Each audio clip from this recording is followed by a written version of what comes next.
How's it going, y'all? So Chaos Rising is just on the horizon of coming out. It comes out May 22nd, but pre-release starts this weekend. So let's take a look at the cards, since we now have the full list of English cards, and see which ones are going to be the most impactful for gameplay going forward. Now, unfortunately, this set is not going to be meta breaking. There's not too many like ultra fantastic cards. There may be a few niche decks you can build, like the Gallade, the Pyroar, the Beedrill, but nothing where it's like, oh yeah, that's going to be in every deck. There, actually, I wouldn't say nothing. There's 3 cards that are like, oh yes, this is great. But for the set as a whole, it's kind of middle of the road. But it looks fun regardless. Let's go over some of the best cards. And I'll pull up this little Chespin IR while I say, if you're new here and you like Pokemon, be sure to subscribe, like this video, do all that fun stuff. I would love to have you along for the ride, but let's get into it. Also, I guess I should show you the Finnegan, which will be the ETB promo, and the Froakie right here. So we got all 3 of them, cutie. So this set is going to have 122 total cards, making it slightly smaller than Perfect Order. Who thought we could have a set smaller than Perfect Order, but yet here we are, another small set. But anyways, the number 1 most important card in this set is going to be this special red card right here. Now, this has been legal in Japan for a while, and we have seen it in a few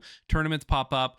Almost every deck is probably going to use special red card, and if you thought we needed something to make Dragapult even stronger, this is going to make Dragapult even stronger. So this is basically unfair stamp, but not as an ace spec, so we can just use it 4 times. Use it 4 times in a deck if you want it that many times in there. But let's go over what it does. So this is an item card, and you can only play this card if your opponent has 3 or less prize cards remaining. Your opponent shuffles their hand and puts it at the bottom of their deck. Then your opponent draws 3 cards. So it's a hand disruption. It's honestly, I'm worried about it. A lot of people are going to start adding in it. It's just going to make gameplay really annoying. It's a strong card, and as if Dragapult needed anything to make it even stronger. Now, this does mean if you are playing against a Dragapult, you got to be kind of careful, because they'll probably put a Badoo up first. If you KO the Badoo, 5 prizes. Then all they have to do is knock out some Dusknoirs themselves, give you some prizes, and they can do special red card pretty early on. So they can almost set it up where they get behind intentionally to use special red card and then just keep wiping you out. Oh man, it's going to be so crazy. And since we're down here on the list, I might as well talk about these new special energies. I love the design of these, and it's cool we're getting the remaining few we didn't have already. So we got the water, the metal, and the fire in this set. I guess they're going to be holographic. These cards look really great, and I kind of want all of them in a binder together. But anyways, bubble, water energy. As long as this card is attached to a Pokemon, it provides 1 water energy.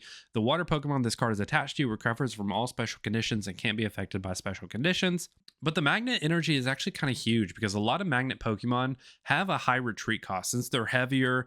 Like Metagross, I think, has like 3 or 4, and Archelodon maybe has a few. I don't know. The heavier the Pokemon, the higher the retreat cost.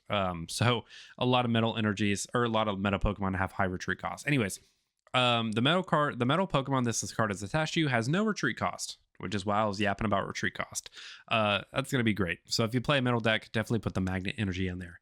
And then last up, we got the fire energy. If an attack used by your fire Pokemon this card is attached to would discard this card, put it into your hand after applying damage and effects of that attack. Now, this is going to be great for the Delphox and pre-release, because you put it back in your hand, discard it, draw until you have 7 cards. It's going to be great.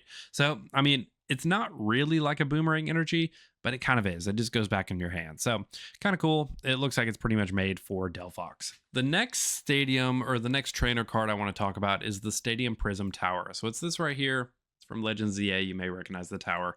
But this stadium is 1 during each player's turn. They may discard 2 cards from their hand in order to draw a card. So this is great if you need cards for attacks in your discard pile. This helps accelerate that. Like if you need more energies in your discard pile to attack more, or to use a certain thing. I don't know. There's always strategy for things being put in the discard pile. So this helps you get rid of those 2 cards and then even draw a card. So Prism Tower, I believe, may be used pretty heavily. I don't know if it'll be like meta changing, but we'll probably see it in quite a few decks. The only problem is if it's a stadium in play, your opponent can use it as well. Funny enough, this stadium can actually transform into, where is the other one? It's the Angie's, there it is. The Angie Floette stadium. So you can actually transform that stadium into this one, even the turn you play that stadium, but you can only play this card if Prism Tower is in play. So what happens when that happens is each Mega Floette EX in play gets 150 HP, which sounds great. Mega Floette has 250 HP. It's not fantastic. This set wants to make Mega Floette work. Now that we're talking about it, let's go to it. Where is it? I don't think it'll get much play. It's more of a gimmick card. So here, right here, Mega Floette EX. I wish it would be more viable in gameplay, but it's just not great. And then 250 is low for a 3-prizer, and it's going to take you 2 cards to boost up to 150. And if that steam gets knocked out, then you lose your HP. So I don't know. I think it sounds cool on paper, but I don't see it working in application. But I'll tell you what is great is let's go over to the Mega Greninja. This Mega Greninja is actually pretty good. Now it hope so, since he's the like poster Pokemon of this set. Its ability is Mortal Shuriken. Once during your turn, if this Pokemon's in the active spot, you may discard a basic water energy from your hand in order to use this ability. Place 6 damage counters on one of your Pokemon. Now, the thing is, if you add this to a Dragapult or some other deck just at random, keep in mind you gotta charge it up with water energy, so it may muddy it up. But I could see it being good with either other water decks, like, I don't know, Mega Starmie, Mega Frostless would be cool. Mega Frostless, Mega Greninja maybe could be cool. But yeah, an ability to place 6 damage counters on one of your opponent's Pokemon, that's pretty cool. It does cost a water energy, and it does have to be in the active. Ninja Spinner, 120 damage, put a water energy attached to this Pokemon into your hand and have this attack do 80 more damage. So that'll help you get a water energy in your hand for next turn that you can discard and do 6. So really, its move and its ability kind of cycle into each other. So I actually really like this card. I want to play with a deck. I think it's good. I think it's strong, but I won't know till I put it in application. One card I really want to talk about is, let's, before I do that, since we're already down here, talk about this Patrat. So when I first saw this Patrat, I thought like, oh man, this is going to be in everyone's deck. But I think there's too many other cards that do the same thing that are more effective. Like Battle Cage, I think, is more effective than Patrat. So what it does, it's got an ability, Watchful Eyes. If this Pokemon's in play, you and your opponent can't move damage counters to another Pokemon. So that Monkey Dory. It shuts it down, but a Battle Cage does that as well. So do you want to take up the bench space with a 1-prize liability with only 70 HP, or do you want Battle Cage? I mean, it's up to you. So when I first saw this, I was like, oh, that's going to be used a ton, but it's not being used very much in Japan. Anyways, going back up here, what I was going to talk about is right here. Maybe the best card, the best Pokemon in Chaos Rising is this Metagross right here. The main thing is the second one. So for 3 metal and 1 colorless, Metallic Hammer does 150 plus damage. And then you may discard 3 metal energies from this Pokemon. If you do, this attack does 50 more damage. Now, 300 damage is a lot for a single prizer. That might even be the most damage a single prizer does. Like Alakazam stacks, Slowking you can knock out just based on either if it's a basic or you can knock yourself out. But I think 300 damage for a 1-prize swinger is crazy. You do have to discard 3 metal energies, but this pairs well with the Metang, not from Chaos Rising, but the Metang from Temporal Forces, which, what is the name of that ability? It's where you can search for energies and attach them. Let's see. All right, we're over here in TCG player. Yeah. Metal Maker. During your turn, you may look at the top 4 cards of your deck and attach any number of steel energies you find there. You can use Cypher Maniac's Code Breaking to put 2 up there. So that is energy acceleration. And then Metagross EX has energy acceleration, but it's for 1 psychic and 1 metal. And then there's a new supporter, Felipe, that, let's see here, right here, Felipe, another character from ZA. Attach 2 basic metal energies from your discard pile to one of your mega Pokemon. So pair that with Prism Tower, and you can discard 2 metal energies, put them in there. Or if you just discarded it from a previous attack and there are 3 in there, you can put 2 of them back with Felipe, load 1 for turn, and man, Metagross might be the best Pokemon coming to Chaos Rising. Keep your eye out for it. That on top of the Magnet Energy for no retreat cost. It's great. Oh, I remember. I want to talk about Gallade. So I initially, when I first saw Gallade, I was like, well, that's not fantastic. After looking at it, I still don't think it's that great. I think it's very similar to Mega Lucario, and Mega Lucario is a stage 1 with a little bit of a stronger moveset. So I think you'd be better off using Mega Lucario.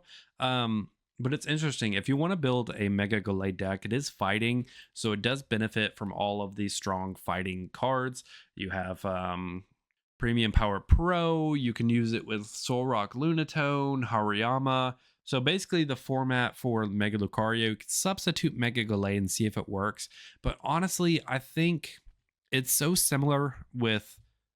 Actually, no, it's just a worse Mega Lucario. Ooh, I did want to talk about Beedrill.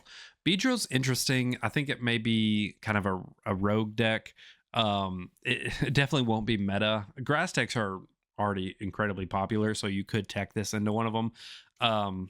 Actually, no, you wouldn't tech it in. It would have to be a Beedrill deck. So Beedrill, B Rumble does 110 X damage. This attack does 110 damage for each Beedrill you have in play, including Beedrill EX. And I mean, 440 damage is a lot, especially for one grass energy. You are going to have to set up 4 of them, but granted, with Forest Vitality, it could be done. So I think doing a straight Beedrill deck with Forest Vitality could be pretty funny. And then one card that really caught my eye with grass that could be interesting with a Meganium build is Chesnaught. So it's a 1-prizer, and it's got an ability Needle Armor. If this Pokemon's in the active spot and it's damaged by an attack from your opponent's Pokemon, place 3 damage counters on this attack on the attacking Pokemon for each grass energy attached to this Pokemon. Now, let's say it's got 3 grass energies attached for its move, which does 160 damage. And then during your opponent's next turn, the fitting Pokemon can't retreat. So it's a retreat lock, and it does 160 damage. But 3 grass energies, if you have a Meganium, that's 6 grass energies. So 6 times 3, that's 180 damage just from residual damage from Needle Armor. So I haven't heard many people talk about it, but I think Chesnaught could be pretty interesting with a Meganium build.